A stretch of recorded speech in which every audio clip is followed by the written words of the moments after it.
You have to do this every so often when you're having guests over to make sure. Shower. Yes. That is it? No, that's not it. Today our guest is a small group and discipleship leader at The Well. He's a social justice activist for causes such as the #EndIt movement for human trafficking. And you might also see him jamming out to some Judah and the Lion. Please welcome to the show, Jeremiah Foster. Thank you so much for coming. Thanks for having me. Before we sit down, I do have to tell you we have an icebreaker game for you. Great. And it's catchphrase. Are you a fan? I am a huge fan. All right, let's do it. All right.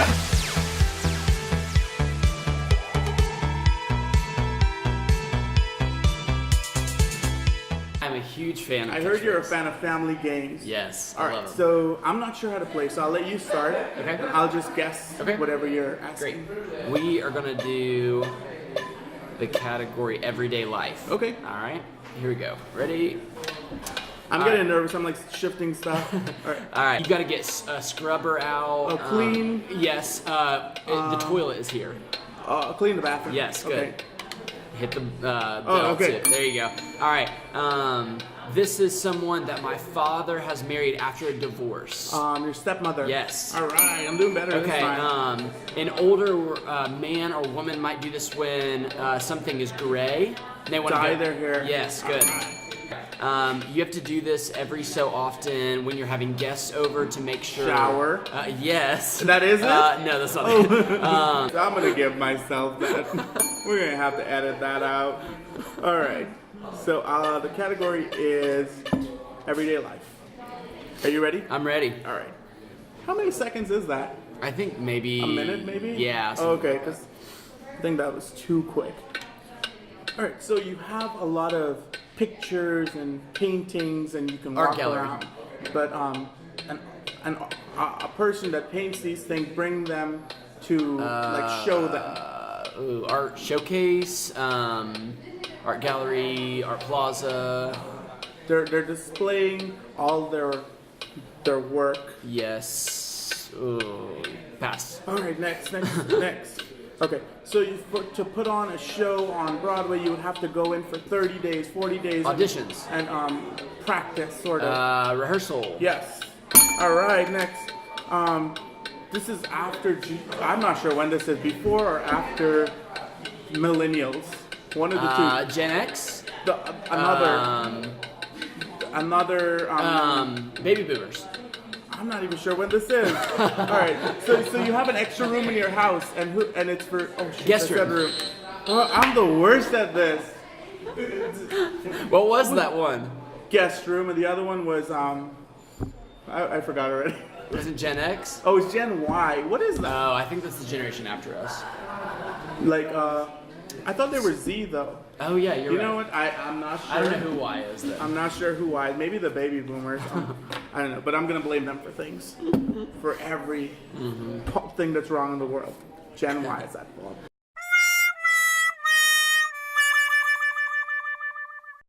So thank you again for coming. I know you're here from The Well, but just tell me a little about where you're from and how you ended up here in Johnson City. Yeah, so I'm originally from Ohio, and my family moved to Sevierville, Tennessee in 2000. So I came to ETSU for track and field, actually. So came to undergrad here and got involved with The Well, and that's kind of how I first started. Okay, tell me a little about The Well. What do they do? What kind of activities do you have? When do you meet? Yeah, so The Well is a non-denominational campus ministry here at ETSU. So we also serve students, at Milligan, at Northeast State, as well, any college students in the Tri-Cities.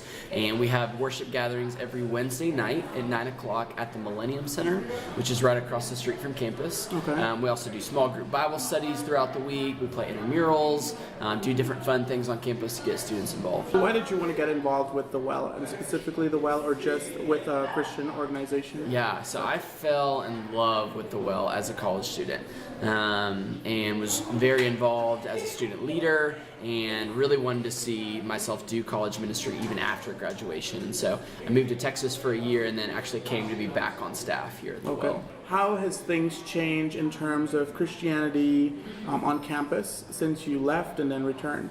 Is there more groups, organizations, or less? There are a few more groups. I don't know if I've necessarily seen a huge shift in the culture, the Christian culture. I would say it's been similar since when I was a student. So do people have to be Christians to come to the well, or is anyone accepted? No, of course not. We would love to have anyone, regardless of where they're at in their walk of faith, to come to the well, to hear more about Jesus and what he's done for us. So. In the Christian faith, to get into heaven, you have to be a Christian, though. So at what point do you think, I have to make a decision if I'm coming to the well? I kind of like have to. Is there a point that you suggest, or is it just come, just have your journey, this is your life? Like, at what point would you say? Yeah, well, we, are reminded every day that we're not promised tomorrow. And so really I would encourage anyone to give their life to Jesus today, just because, again, we don't know where our next breath will come from. And so that could easily be taken from us at any moment. And so wholeheartedly, I believe, we should pursue Jesus today and have a relationship with him. Okay. So I feel like on social media, there's a lot of use of the Christian faith to justify sort of judgmental behaviors or discrimination. Do you think that is something that's pushing people away from the Christian faith or not? Yeah, I think certainly. Social media can be used as such a great platform for Christians to share this message that we so much believe in, but it can also be a hindrance because you really are putting your life out there for the world to see. And so I think oftentimes we can put things out on social media that aren't very glorifying to God, and really don't have a good reputation on us as believers. So we have to be really careful, honestly, the things that we do put out on social media, because they can have a very positive, uplifting message to share, but they can also be very negative and really hurtful and cause division. Yeah. So how do you help a student who may be in distress or they need help, but they're not necessarily Christian, they just need a resource to go and talk to? Is there a time or place they can meet with you on campus? Yeah, so every Wednesday night we always have what's called a Connect card for students to fill out, and so that's really an opportunity for them to share prayer requests if they have those. If they want to meet up with a staff member, we're always available to do that. And so really our main Wednesday night gathering is the best place for us to connect with students. But again, we do have small groups. We do have an office on campus if students do want to come by and talk to us as well. Is there a website where if you're interested, or an email where people can go if they're interested in donating, that they can go to? Yeah, of course. So our website is thewelljc.com. Okay. And any information that we have about the well is going to be found there, as well as opportunities to give. Is this the well more of a franchised organization? Is there other places that have the well, or is this mainly for Johnson City? Yeah, so the well is just a grassroots ministry here in Johnson City. There are other, churches that are called the well, and even I think there's even another college ministry called the well in Alabama. But there's no affiliation. But no affiliation. Okay. All right. So in terms of social movements and social issues that are happening, I know we talked about the #EndIt movement, which is for human trafficking. Tell me a little more about that, and if there's other social movements that you support and stand by. Sure, yeah. So the End It movement is really, the main goal is to raise awareness for human trafficking all over the world. And so there are close to 27 million slaves in our world today. And so that could either be men, women, children that are held against their own will in for sex slavery, or for work that is against their will, or anything that they're being held against their will. We really want to raise awareness for that, because oftentimes in our culture we just aren't aware of what's going on, even in our backyard. And certainly this is a worldwide issue, but it's also happening here in Northeast Tennessee. And so we want to really have our eyes open for those things and really let people know that this is happening.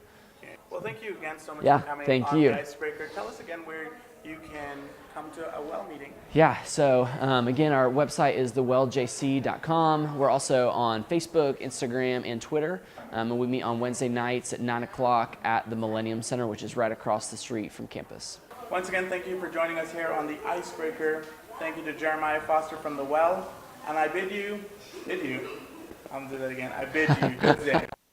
I bid you good day. So. All right, let me do it again. Once again, Once again, thank you so much for joining us here on the Icebreaker. Thank you to Jeremiah Foster from The Well. And I want to challenge you to go out there and make a new friend. See you next time.